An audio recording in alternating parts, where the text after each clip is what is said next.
Assalamualaikum warahmatullahi wabarakatuh. Alhamdulillahi wahdah wassalatu wassalamu ala man la nabiyya ba'dah amma ba'd. Yang saya hormati Lazismu Bojonegoro dan segenap pengurus Lazismu, kemudian bapak-bapak, ibu sekalian, jamaah kajian kampusmu, kajian puasa Ramadan bersama Lazismu Bojonegoro yang dimuliakan Allah. Alhamdulillah, pada kesempatan ini kita masih diberikan Allah Subhanahu wa taala kesempatan untuk bertemu kembali di dalam kajian rutin kita insyaallah selama 1 bulan Ramadan tentang beberapa masalah yang berkaitan dengan puasa. Bapak Ibu sekalian yang dimuliakan Allah, insyaallah pada sore ini kita akan melihat dan mengkaji sebuah topik yang saya kira penting untuk kita pahami, yaitu topik yang berkaitan dengan orang yang diwajibkan berpuasa dan orang yang diberi keringanan atau rukhsah atau dispensasi untuk tidak berpuasa. Nah, topik ini saya kira penting untuk dipahami sehingga jika diwajibkan puasa dan orang yang keringanan dispensasi yang memiliki udzur ataupun tetangga-tetangga kita bisa memberikan jawaban sehingga topik ini penting untuk kita coba dalami dan kaji pada kesempatan yang mulia ini. Bapak Ibu sekalian yang dimuliakan Allah, pertama kita akan mencoba melihat orang yang diwajibkan berpuasa.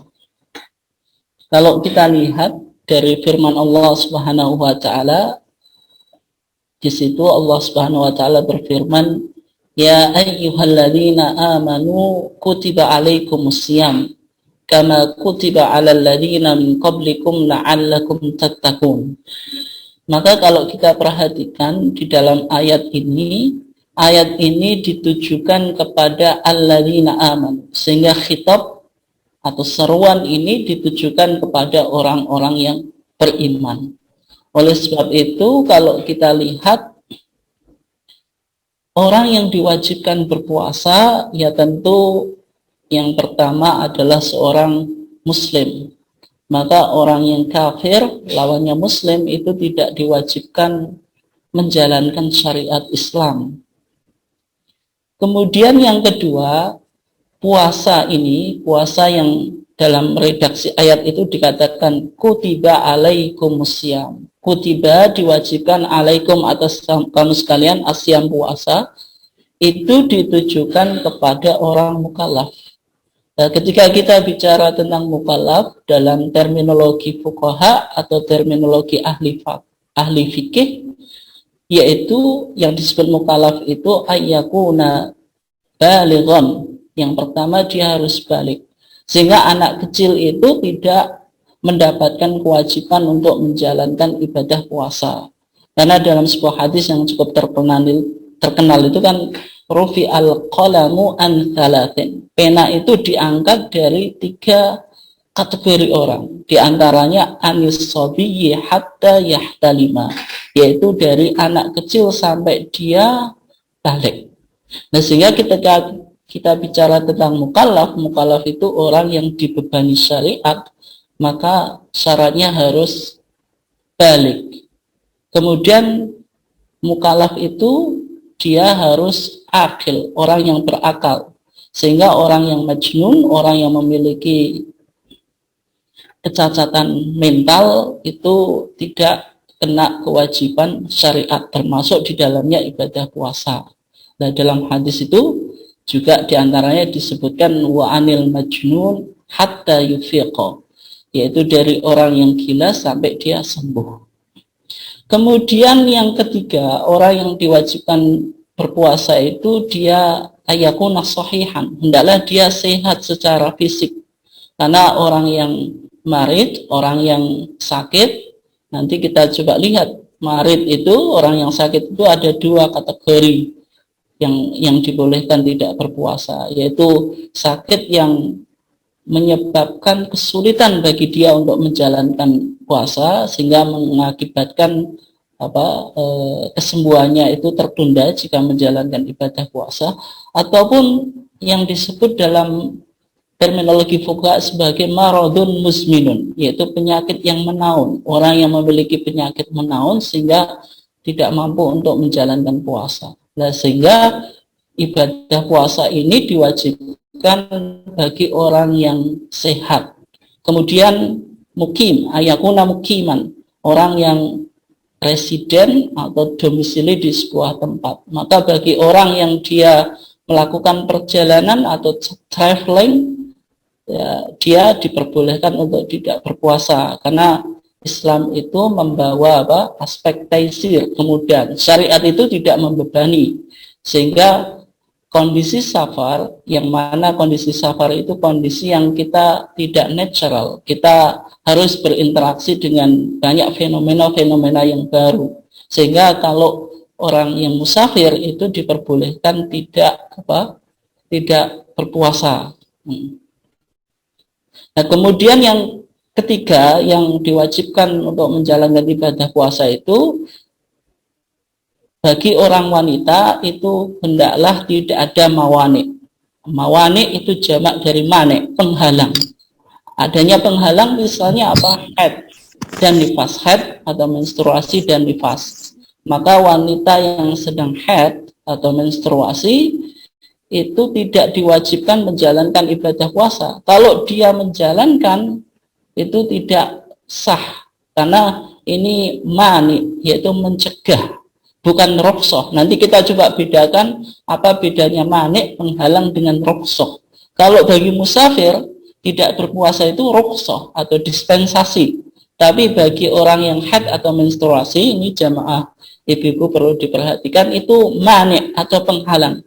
Karena dalam menjalankan ibadah puasa itu wanita harus terbebas atau suci dari haid dan nifas.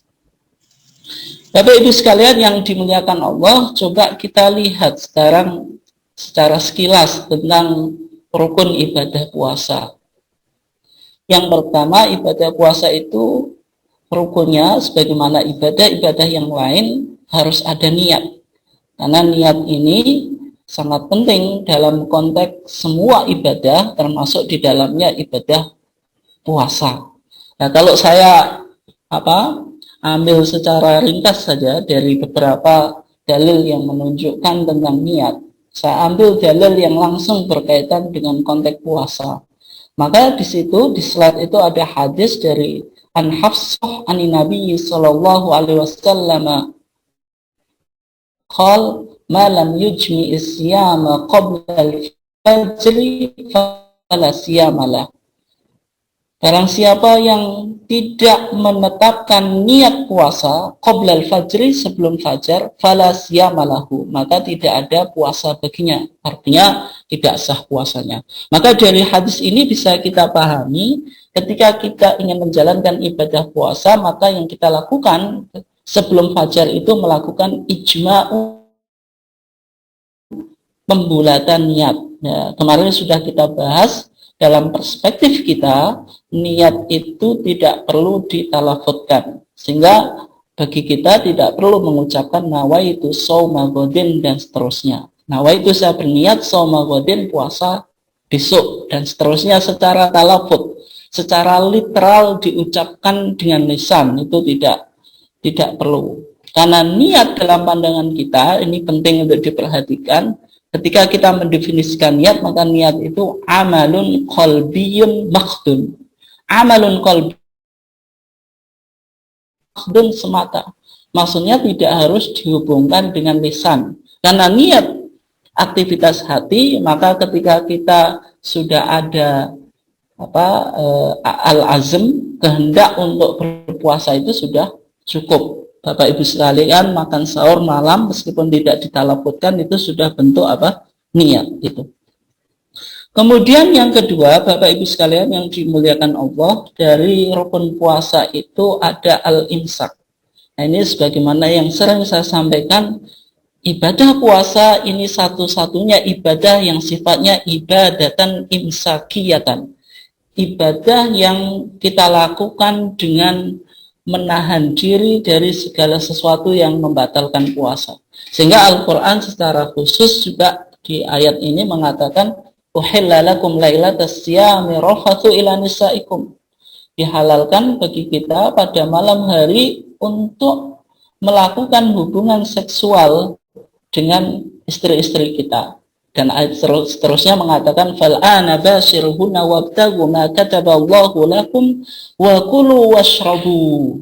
Ini artinya apa? Artinya menunjukkan bahwasanya Al-Qur'an menjelaskan bahwasanya ibadah puasa itu ibadah imsakiyah, ibadah yang sifatnya menahan, yaitu menahan hubungan seksualitas antara suami dan istri. Inilah yang disebut dengan syahwatul farji, nafsu farji. Kemudian makan minum, ini yang disebut syahwatu al-batin, nafsu perut. Nah ini nafsu yang natural yang dimiliki oleh manusia, tetapi ketika kita menjalankan ibadah, nafsu-nafsu yang ketika kita salurkan dalam hal yang positif, sebenarnya itu mubah, tetapi dalam konteks puasa di siang hari, maka sesuatu yang mubah itu kita tahan karena kita menjalankan ibadah, yaitu ibadah puasa. Yang ibadah puasa itu secara lugawian, secara bahasa artinya al-imsak itu sendiri. Nah, sehingga rukun puasa itu dua ini, yang pertama niat, yang kedua imsak gitu. Bapak Ibu sekalian yang dimuliakan Allah, kemudian di sini kita akan mencoba melihat tentang puasa dan wajib mengganti puasanya di luar bulan Ramadan. Siapa orang yang tidak diwajibkan berpuasa dan wajib mengganti puasanya di luar bulan Ramadan, yaitu wanita yang mengalami haid dan nifas di bulan Ramadan. Maka wanita yang mengalami haid dan nifas di bulan Ramadan itu tidak diwajibkan menjalankan puasa. Kalau dia menjalankan puasa, berarti puasanya tidak sah. Tetapi sebagai gantinya, ia harus mengqadha atau membayar puasanya yang ditinggalkan itu di luar bulan Ramadan. Nah, kalau kita lihat di dalam hadis yang kita kutip itu, ada hadis dari An Mu'adah Al-Adawiyah. Anamra'atan sa'alat Aisyah, bahwasanya ada seorang perempuan bertanya kepada Aisyah, madalul haidi taqdis shaum wa la taqdis shalah, yaitu apa gerangan seorang yang haid atau menstruasi mengqadha puasa tetapi dia tidak mengqadha salat. Faqalat laha, ketika itu Aisyah merespon dengan heran, aharuriyatun anti, apakah kamu pengikut sekte Khawarij? Haruriyah itu adalah nama lain dari kelompok Khawarij. Kelompok Khawarij itu kelompok separatis yang keluar dari loyalitas Ali dan Muawiyah bin Abi Sufyan, sebagaimana di dalam sejarah Islam. Kenapa kok Aisyah mengatakan kepada wanita yang bertanya tadi sebagai Haruriyah, sebagai pengikut sekte Khawarij? Karena seolah-olah dia memahami orang yang wanita yang haid itu juga mengqadha salat gitu. Mengqadha salat. Padahal pandangan jumhur ulama sebagaimana yang kita pahami, wanita yang haid atau menstruasi itu tidak mengqadha salat, tetapi dia hanya diperintahkan mengqadha puasa.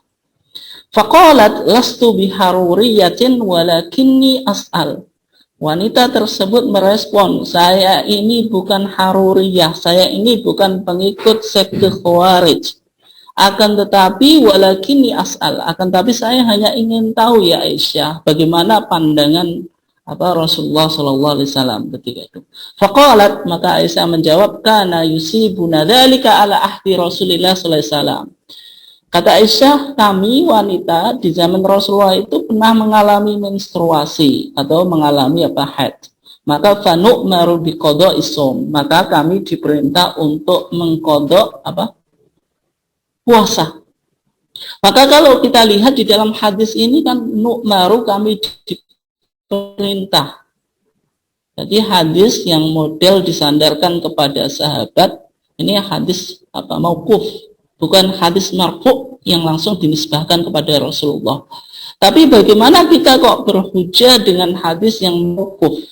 Karena kalau ada perkataan sahabat nu'maru, kami diperintah, ini tidak bisa dipahami kecuali yang memerintah itu Rasulullah. Jadi ada qarinah yang jelas bahwasanya yang memerintah para wanita, termasuk yang memerintah Aisyah ketika mengalami menstruasi itu Rasulullah, yaitu diperintah biqada'i as-shaum, untuk mengqada atau membayar puasa. Wala nu'maru biqada'i as-shalah, dan kami tidak diperintah untuk mengqada salat. Ini juga sebagai counter terhadap pandangan Khawarij yang berbeda atau yang kontras dengan pandangan jumhur. Karena dalam pandangan Khawarij, wanita yang menstruasi itu tetap mengqada'i puasa dan mengqada'i salat. Kalau jumhur cukup mengqada'i puasa dan tidak diwajibkan mengqada'i salat. Nah, kenapa kok demikian? Kalau kita lihat, ya karena ibadah puasa ini kan 1 tahun hanya 1 bulan, yaitu di bulan Ramadan. Berbeda dengan ibadah salat. Salat ini kan sifatnya as-salatu mutakarrirah. Salat itu berulang-ulang, minimal dalam sehari kita menjalankan salat 5 kali waktu. Artinya apa? Artinya bilangan salat ini ketika ditinggalkan oleh wanita yang menstruasi jumlahnya akan banyak. Ketika sudah banyak, maka seorang wanita akan kerepotan bagaimana mengqada'i as-salat. Tetapi berbeda dalam konteks puasa. Puasa yang ditinggalkan itu bisa dihitung, dan secara umum wanita yang menstruasi itu di bulan Ramadan ya tentu tidak 30 atau 29 dari bulan Ramadan itu semuanya menstruasi, ya tidak kan itu. Sehingga para ulama mengatakan ya maksimal ada 15 hari. Tapi secara umum wanita yang haid itu di bulan Ramadan kan biasanya kan cuma 1 hari, 2 hari, 3 hari, dan bisa dihitung. Sehingga dari sini bisa dipahami bahwasanya kenapa yang diperintah mengqada itu puasa, bukan sholat. Nah, kemudian yang menjadi pertanyaan Bapak Ibu sekalian, kalau kita lihat di dalam hadis ini hanya berbicara dalam konteks wanita yang haid. Nah, bagaimana dengan wanita yang nifas, yang mengeluarkan darah setelah kelahiran? Ya, kalau kita cek dalil dari Al-Quran dan Sunnahnya, maka kita tidak temukan. Nah, bagaimana kalau kita melakukan istinbat, mengeluarkan kesimpulan bahwasanya nifas itu hukumnya sama dengan haid? Ya, ini kita menggunakan kias. Jadi wanita yang nifas itu dikiaskan kiasan lil haid, dikiaskan kepada wanita yang haid. Dan para ulama sepakat bahwasanya hukum wanita nifas itu dalam hal puasa sama dengan haid. Jadi menggunakan kias, yaitu menggunakan analogi dari teks yang berbicara tentang haid. Itu diambil analogi, disamakan dengan kedudukan wanita yang yang nifas gitu. Bapak Ibu sekalian yang dimuliakan Allah, kalau kita lihat di dalam fatwa tarjih, misalnya di TJA, Tanya Jawab Agama, juz 3 atau volume 3 halaman 151, di sana dijelaskan bahwasanya kedudukan haid itu mane. Mane itu halangan, bukan. Ibu-ibu ini terutama mohon untuk diperhatikan. Jadi haid itu mane. Mane itu penghalang, bukan rukhsah. Kalau rukhsah itu dispensasi. Artinya apa? Artinya kalau penghalang itu menghalangi sahnya ibadah. Jadi ibu-ibu kalau sedang haid atau nifas menjalankan ibadah puasa, itu ibadah puasanya tidak sah kan itu. Berbeda dengan orang yang bepergian. Kalau orang yang bepergian itu rukhsah. Rukhsah itu dispensasi atau keringanan. Sehingga misalnya Bapak Ibu yang kebetulan bulan Ramadan tetap punya acara di luar kota, misalnya jauh, kemudian itu kan bepergian. Itu diperbolehkan untuk tidak puasa. Tetapi kalau dalam bepergian terus saya kuat kok dan saya nggak merasa capek, puasa nggak mempengaruhi saya, kemudian bapak-bapak atau ibu-ibu tetap puasa, apakah puasanya sah? Ya, jawabannya sah, karena sifatnya itu hanya rukhsah, hanya dispensasi atau keringanan. Berbeda dengan ibu-ibu yang lagi haid. Haid itu manik. Manik itu menghalangi kesahnya ibadah puasa, sehingga ya tidak boleh berpuasa tapi mengqadainya ketika sudah berada di luar bulan Ramadan. Itu posisi atau kedudukan haid di dalam Islam. Nah, kemudian Bapak Ibu sekalian, kalau kita katakan tadi bahwasanya wanita yang haid dan nifas itu boleh tidak berpuasa, tetapi mengqadainya. Ketika mengqadai, apakah puasa qada itu harus dilakukan secara berurutan atau boleh terpisah-pisah? Maka qada atau mengganti puasa itu jawabannya boleh berurutan atau boleh juga terpisah-pisah. Nah, ini kita coba lihat teksnya. An Ibni Umar anna Nabiya sallallahu alaihi wasallam qala fi qada'i Ramadan in syaa'a faraq wa in syaa'a taba'. Rawahu Daruqutni. Ada hadis diriwayatkan oleh Ibnu Umar bahwasanya Nabi sallallahu alaihi wasallam berbicara di dalam qada' Ramadan. In syaa'a faraq. Jika dia mau, boleh dia mengqadainya secara terpisah-pisah. Wa in syaa'a taba'a. Jika ia menghendaki, boleh ia mengqadainya secara berurut-urutan. Dan kemudian mana yang afdal? Yang afdal tentu yang sesuai dengan situasi dan kondisi Bapak Ibu sekalian. Meskipun mungkin enaknya ya lebih baik berurut-urutan, tetapi kalau posisi situasinya memungkinkan. Karena ketika berurut-urutan itu lebih cepat mengqadha puasa yang kita tinggalkan, sehingga kita terbebas dari dari beban atau hutang puasa. Karena wasari'u ila maghfiratin min rabbikum. Kita disuruh untuk menyegerakan dalam konteks kebaikan. Maka mengqadha puasa itu kan konteksnya kebaikan. Ya kalau memungkinkan ya cepat untuk diqadai, tapi kalau tidak memungkinkan ya sesuai dengan situasi dan kondisi kita. Karena sebagaimana kaidah yang umum di sini, boleh diqadai secara berurut-urutan dan boleh diqadai secara terpisah-pisah. Insya'a faraqa wa insya'a taba'a. Bapak Ibu sekalian yang dimuliakan Allah, kemudian sekarang kita coba lihat tentang orang yang diberi rukhsah. Ini saya sudah bicara tentang rukhsah, bukan bicara tentang manik. Kalau manik tadi konteksnya pada wanita haid dan nifas. Saya di sini bicara tentang konteks rukhsah, dispensasi untuk tidak berpuasa dan wajib mengganti atau mengqadha puasanya di luar bulan Ramadan. Ada dua orang di sini. Yang pertama orang yang sakit di bulan Ramadan. Nah, sakit di sini sakit yang yurja bur'uhu, yang diharapkan kesembuhannya. Kemudian sakit ini sakit yang menghalangi ia untuk menjalankan puasa. Maksudnya apa? Misalnya ketika menjalankan puasa nanti sakitnya berpotensi tidak sembuh atau merasa keberatan. Nah, sehingga agama datang memberikan rukhsah keringanan bahwasanya orang yang sakit itu boleh tidak berpuasa, tetapi wajib mengganti atau mengqadha puasanya di luar bulan Ramadan. Ini yang pertama.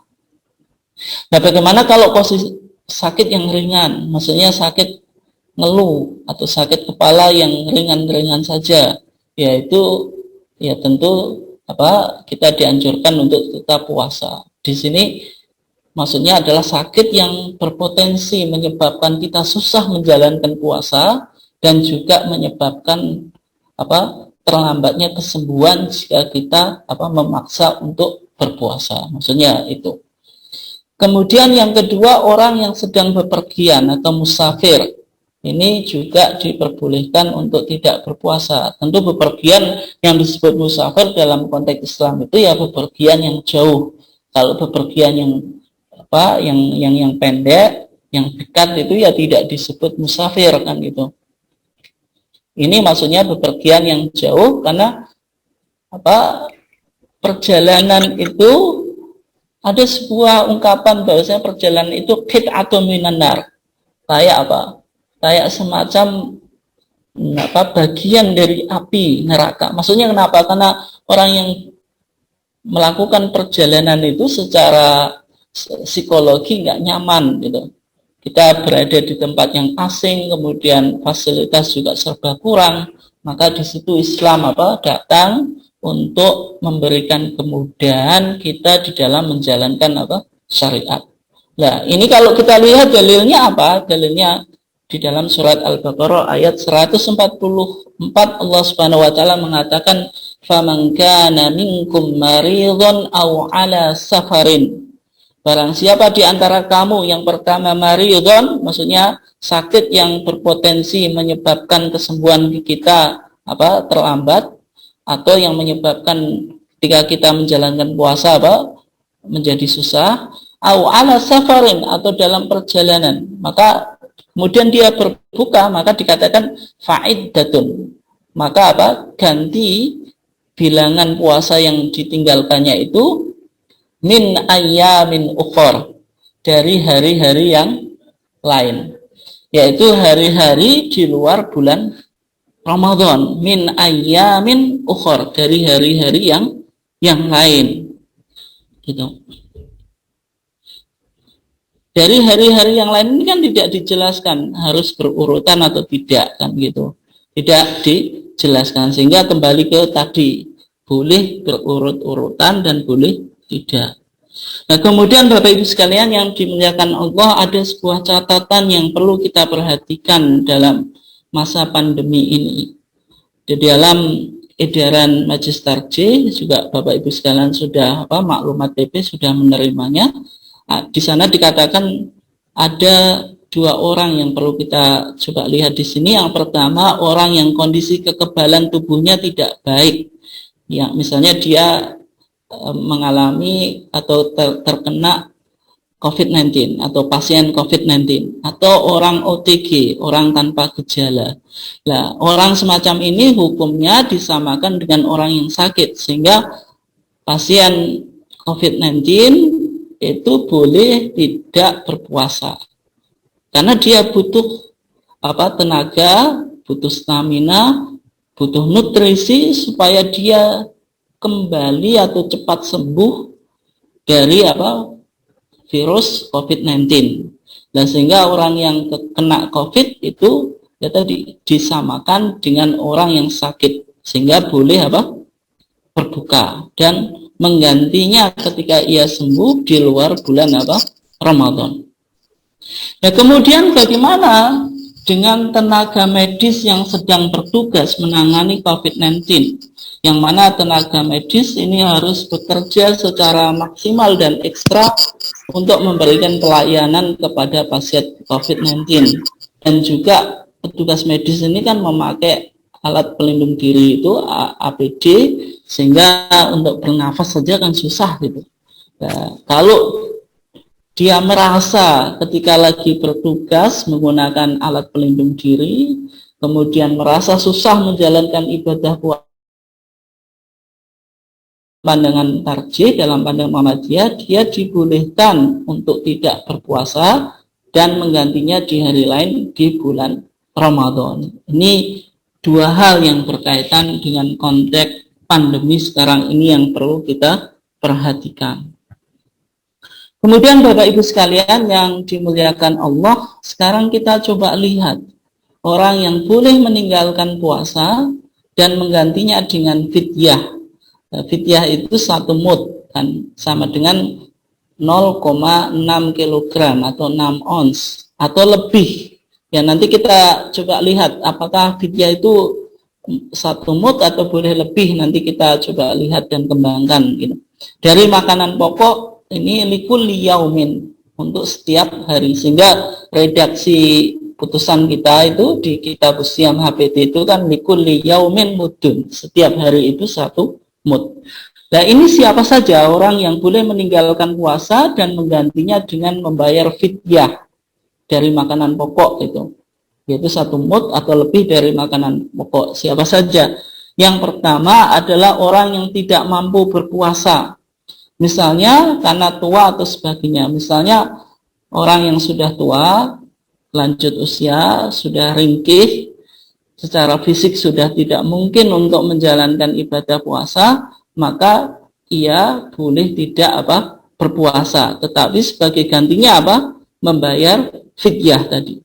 Kemudian yang kedua, orang yang sakit menaun. Ini kategori dari sakit yang kedua. Sakit yang pertama tadi kan sakit yang mengakibatkan jika dia berpuasa mengakibatkan keterlambatan kesembuhan atau merasa berat. Tapi kalau tadi kan dia mengqadai di luar bulan Ramadan. Tapi dalam konteks ini yang disebut sakit yang maradun musminun, sakit yang menaun. Sakit misalnya kalau penyakit mah, ya mah sudah kronis gitu. Kalau terlambat makan sedikit saja langsung bermasalah. Nah, orang yang mahnya yang betul-betul kronis, tapi nanti penyakit mah ya tetap harus dikonsultasikan kepada dokter. Kemudian Bapak Ibu yang mengalaminya tahu kondisi sendiri-sendiri. Apakah mah saya ini sudah kronis atau belum, dan apakah saya boleh berbuka puasa itu saya mengqadai atau membayar fidyah, lah itu nanti yang tahu kan yang mengalami. Tapi nanti bisa dilihat mah di sini yang mah yang yang biasa mungkin bisa sembuh, ataupun yang sudah menaun tidak mungkin diharapkan kesembuhannya. Itu harus dilihat. Kemudian yang ketiga, ini bagi ibu-ibu perlu diperhatikan, yaitu wanita hamil. Ibu-ibu yang lagi hamil itu tidak diwajibkan puasa, tetapi sebagai gantinya membayar fidyah, tidak mengqadai. Kemudian yang selanjutnya wanita yang menyusui. Nah, kenapa kok semacam demikian? Meskipun ini mungkin berbeda dengan mazhab Syafi'i yang umum dianut di kalangan masyarakat Indonesia. Dalam pandangan tarjih, wanita hamil dan wanita menyusui itu boleh tidak berpuasa tetapi membayar fidyah. Ya, karena kalau kita lihat wanita hamil itu secara umum kan 9 bulan, kemudian menyusui paling tidak 2 tahun kan itu. Berarti kalau hamil sama menyusui plus menyusui nanti itu sudah hampir 3 tahun. Ya, bagaimana kalau hamil 3 tahun dia miss puasa Ramadan 3 kali. Dan nanti kalau mengganti bagaimana kan itu. Sehingga pandangan tarjih lebih merojihkan pandangan bahwasanya wanita hamil dan wanita yang menyusui itu dia boleh meninggalkan puasa tapi menggantinya dengan fidyah gitu. Ini 4 orang yang boleh meninggalkan puasa dan menggantinya dengan fidyah. Yang pertama tadi orang yang tidak mampu berpuasa, sebagaimana orang tua, yang tua renta. Kemudian yang kedua orang yang sakit menaun. Kemudian yang ketiga wanita hamil. Yang keempat wanita yang menyusui. Bapak Ibu sekalian yang dimuliakan Allah, sekarang kita coba perdalam melalui dalil tentang kategori orang yang sudah kita sebutkan tadi. Semuanya itu sebenarnya masuk pada firman Allah Subhanahu wa taala. Allah Subhanahu wa taala berfirman dalam surat Al-Baqarah ayat 184, wa 'alal ladzina yutiqunahu fidyatun ta'amu miskin. Dan wajib atas orang-orang yang mampu menjalankan ibadah puasa tapi berat. kemudian dia berbuka, maka yang wajib baginya apa?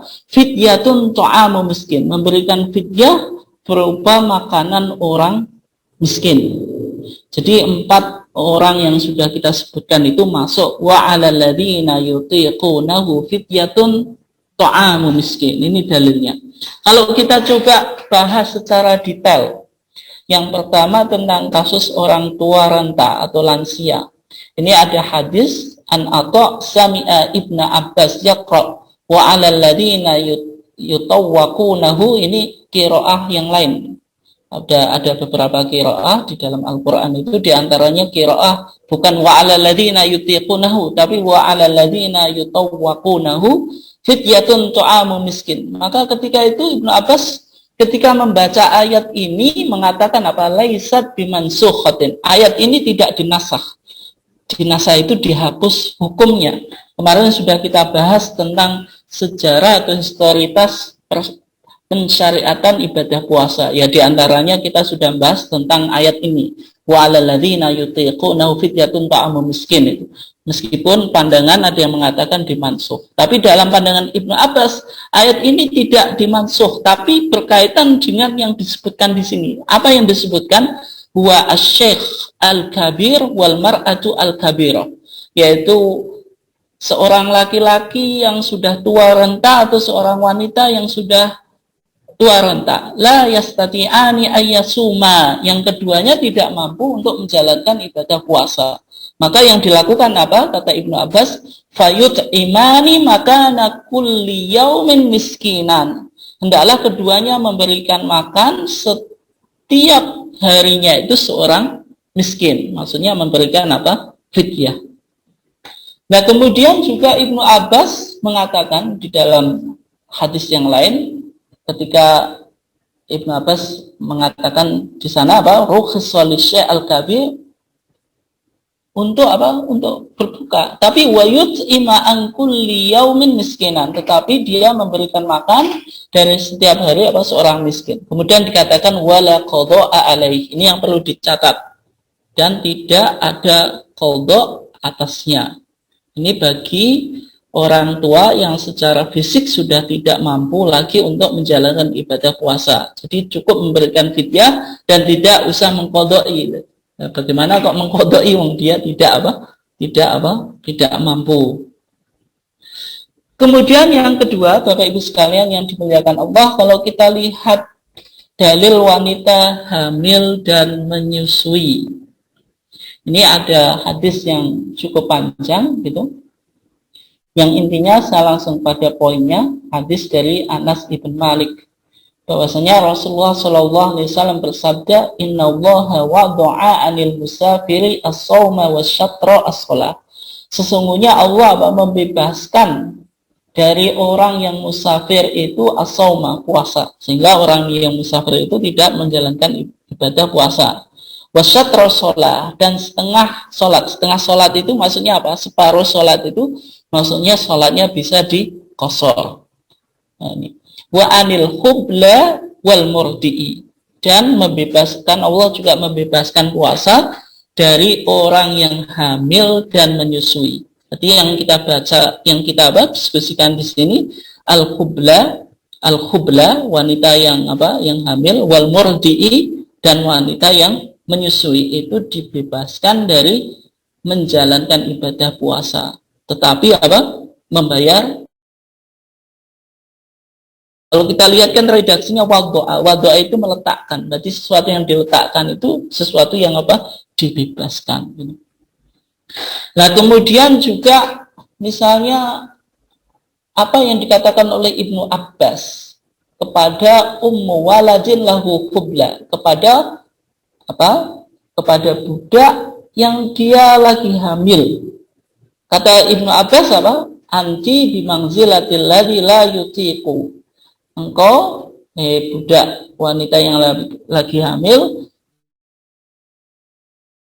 tidak mampu menjalankan ibadah puasa. Fa'alaikal fida wala qadha. Maka engkau cukup memberikan fida atau fidyah dan tidak ada qadha. Kemudian di riwayat yang lain dikatakan usbitat lil hubla wal murdi, yakni al fidyata wal iftar.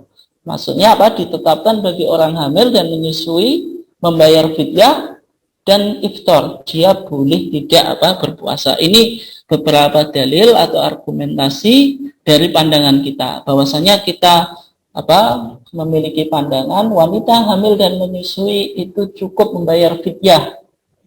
Berbeda dengan apa yang di masyarakat. Di masyarakat itu dilihat dulu, kalau hamilnya itu karena khawatir pada dirinya sendiri, dia qadha. Kalau tambah khawatir sama bayinya, nanti double 2, mengqadai dan membayar fidyah. Tapi pandangan Muhammadiyah atau pandangan tarjih melihat agama itu harus menjadi solusi. Wanita yang hamil dan menyusui itu kan konteksnya sangat berat, sehingga di dalam pandangan tarjih disamakan dengan wa 'alal ladzina yutiqunahu fidyatun ta'amun miskin tadi.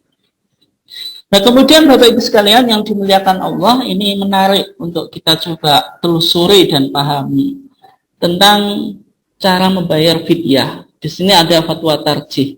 Nah, bagaimana cara membayar fidyah itu?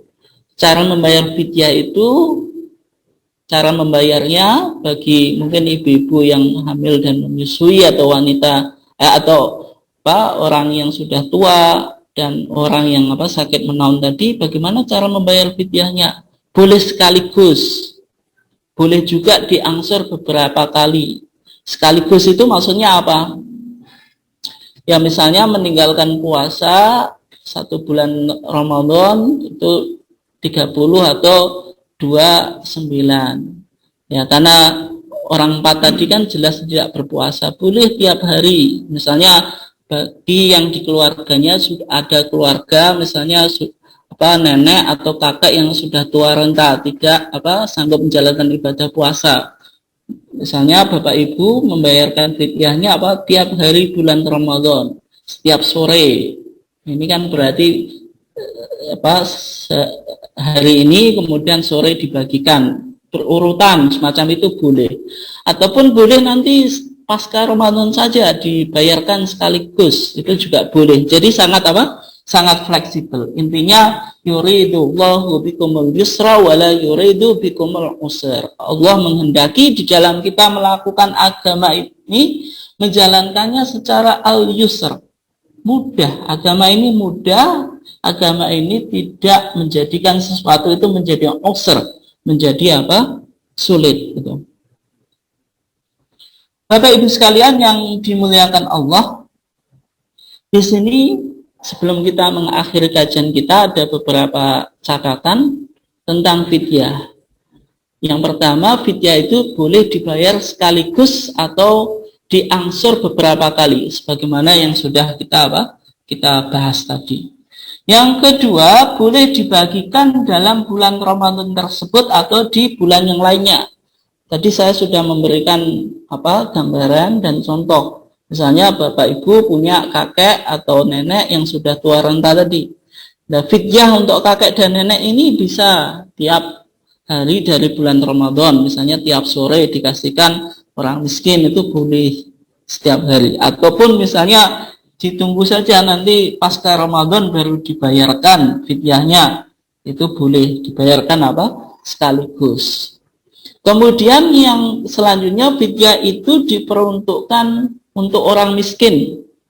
Kan tadi wa 'alal ladzina yutiqunahu fidyatun, tadi ta'amu miskin. Ini perlu diperhatikan. Ta'amu miskin. Fidyah itu memberi makan orang miskin. Orang miskin ini apakah harus banyak atau boleh satu? Itu boleh. Boleh dua-duanya. Misalnya fidyah dari puasa yang 1 bulan itu diberikan 1 orang miskin semuanya, itu boleh. Ataupun dipisah-pisah, dibagikan untuk beberapa orang, itu ya boleh. Tergantung maslahah dan pandangan ibu mana yang lebih maslahah gitu. Dan bukan untuk kegiatan sosial, ini tidak boleh untuk kegiatan sosial. Misalnya fidyah itu dikumpulkan kemudian menjadi dana besar untuk pembangunan masjid dan lainnya. Itu tidak boleh, karena berdasarkan redaksi ayat yang soreh tadi, wa 'alal ladzina yutiquna fidyatun apa? Ta'amu miskin. Dijelaskan ta'amu miskin. Sehingga lebih spesifik fidyah itu diperuntukkan untuk mengentas kemiskinan, bukan untuk kegiatan-kegiatan sosial yang lain itu. Kemudian selanjutnya catatannya fidyah itu boleh berupa makanan pokok seperti apa? Beras. Ya, kalau kita lihat di dalam zaman Rasulullah, fidyah itu kan ketika dihubungkan dengan kafarah orang yang melakukan hubungan suami istri di siang hari itu kan fa'utiya Nabi sallallahu alaihi wasallam bi'arakin fihi tamrun, kan hadisnya kan gitu. Rasulullah itu dikasih semacam wadah, di situ ada tamar. Tamar itu yang digunakan untuk apa? Untuk membayar kafarah tadi, memberikan makan kepada orang miskin. Nah, tamar ini sudah kita bahas kemarin secara luas. Tamar itu kan makanan yang sudah siap untuk dimakan. Yang kedua, bisa disimpan. Nah, ya kalau di Indonesia kan karena makanan pokoknya bukan tamar, ya kita mengatakan boleh berupa makanan pokok kan. Seperti apa? Beras kan. Meskipun beras ini masih membutuhkan untuk dimasak kan. Atau masakan yang siap makan, yang sudah matang, misalnya nasi kotak, di situ ada nasi, sayur, lauk pauk dan minuman, itu boleh juga. Atau memberikan uang seharga makanan siap saji, ini sudah menjadi program lazismu kan gitu. Misalnya Bapak Ibu datang ke lazismu, ini fidyah dari kakek saya, ya nanti perhitungannya bagaimana, ya disesuaikan dengan kondisinya kan gitu. Ya untuk nasi satu kotak itu apa nilainya berapa, itu berbeda-beda dari satu tempat di tempat yang lain. Kalau ya di Bojonegoro itu ya mulai 10, ada yang 15 atau 20 kan. Kemudian yang selanjutnya tidak ada nas atau tag yang sore eksplisit tentang besarnya fidyah. Oleh sebab itu ini adalah masalah ijtihadiyah. Dan meskipun tarjih tadi mengatakan satu mud, itu memang pandangan jumhur ulama kan itu. Dan satu mud itu dianggap standar, tidak banyak dan tidak kurang, meskipun kalau dilebihkan juga baik kan, dan dikembalikan kepada kemampuan masing-masing sesuai dengan standar makanan keseharian. Nah, kalau kita lihat ini kesimpulan dari kajian kita, bisa dilihat ini apa flyer dari lazismu cukup baik. Itu ini semuanya yang sudah kita bahas itu cuma teresum dalam tabel ini. Nanti Bapak Ibu bisa menanyakan ke lazismu untuk detailnya dari beberapa orang yang sudah kita bahas dan hukum-hukumnya bagaimana. Karena waktunya sudah mendekati buka puasa, kita lanjutkan tanya jawab dan selanjutnya saya serahkan kepada host. Baik, terima kasih Ustadz atas penjelasannya. Berikutnya ini masih ada waktu sekitar 8 menit, kita akan masuk pada sesi tanya jawab. Kami persilahkan kepada Bapak Ibu, barangkali ada yang ingin disampaikan, ditanyakan, kami persilahkan.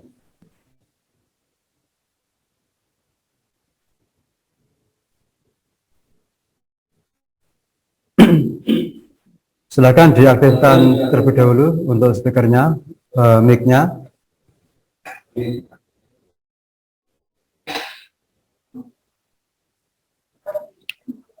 Ya, ya. Ayat tiba.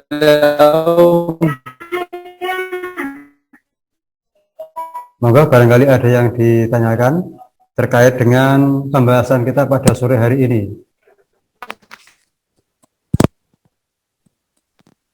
Ustaz. Halo. Halo, nggih. Halo.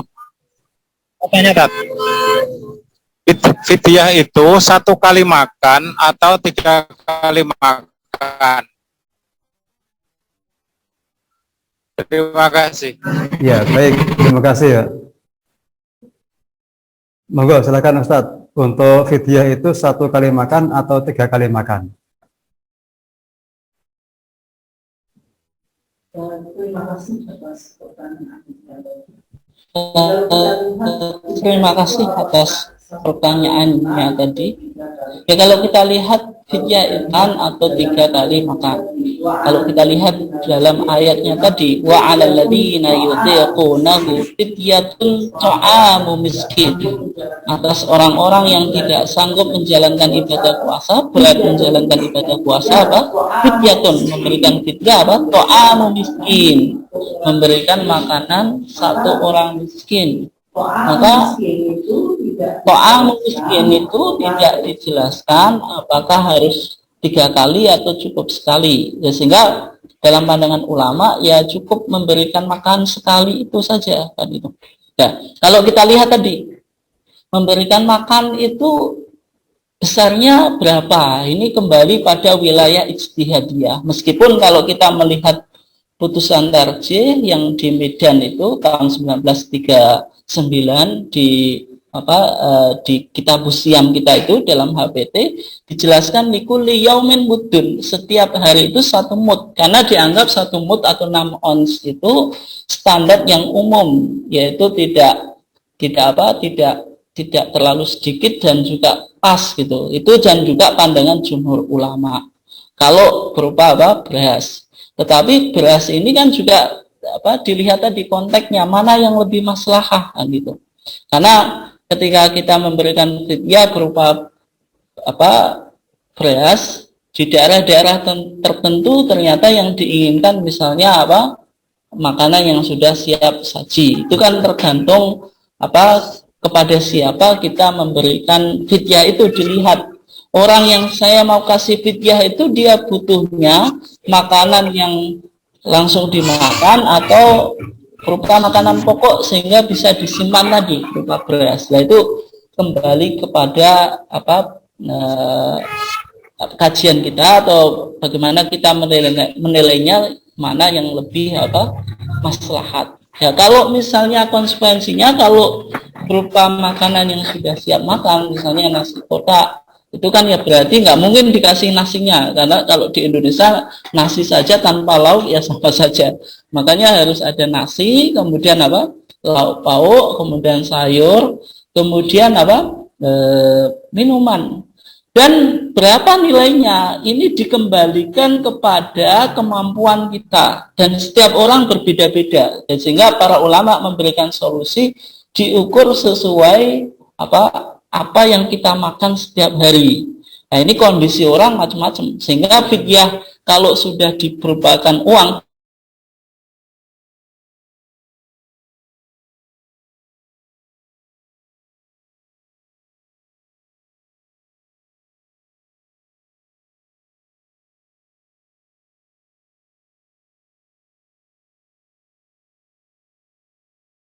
mungkin 20, mungkin 30, maka kalau hal itu kembali pada kemampuan masing-masing. Kembali kepada kemampuan masing-masing. Nah, sehingga kalau misalnya ada di lasismu memberikan estimasi itu ya sekedar estimasi. Tapi bukan sesuatu yang harus dipenuhi semacam itu. Jadi membacanya itu kembali pada ijtihad. Bahwasanya ini semacam estimasi yang sudah disesuaikan dengan daerah tersebut harga makanan yang standar. Nah, bagaimana kalau misalnya ada orang yang datang, saya membayar fidyah tapi saya nggak kuat dengan nominal ini, kemampuan saya semacam ini, yaitu boleh saja. Karena kan kembali pada ayat tadi, wa 'alal ladzina yutiqunahu fidyatun ta'amu miskin, memberikan fidyah berupa makanan kepada orang miskin itu kembali kepada makanan yang kita biasa konsumsi setiap harinya. Standarnya semacam itu. Ya kurang lebihnya jawabannya semacam itu. Wallahu a'lam. Terima kasih Ustadz atas penjelasannya. Masih ada waktu sedikit, kami persilahkan kepada Bapak Ibu yang ingin bertanya, monggo. Di kolom chat ini ada saran atau statement dari Bapak Nur, Pak Nur Kosegu. Jadi begini Ustadz, karena sekarang biasanya minta yang praktis, alangkah lebih baik Muhammadiyah menyiapkan paket fidyah dan pentasarufanya, sehingga ada kemudahan bagi yang mau melakukan fidyah, kemudahan dalam beribadah yang sesuai syariah. Jadi mungkin ini terkait dengan program teman-teman di Lazismu. Ya, ini sebuah saran yang cukup baik ya.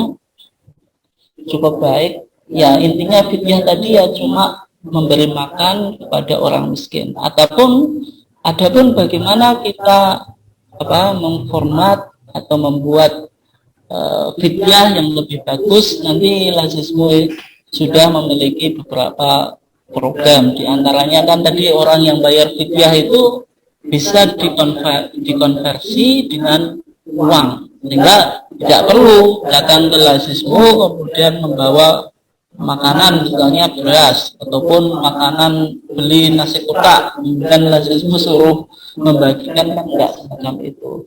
Yang diterima di Lazismu secara umum itu kan berupa uang. Nanti Lazismu ya itu banyak uang dari fidyah ini yang pertama tadi yang harus dicatat oleh Lazismu, jangan digunakan untuk kegiatan sosial yang lain, tetapi khusus digunakan untuk apa?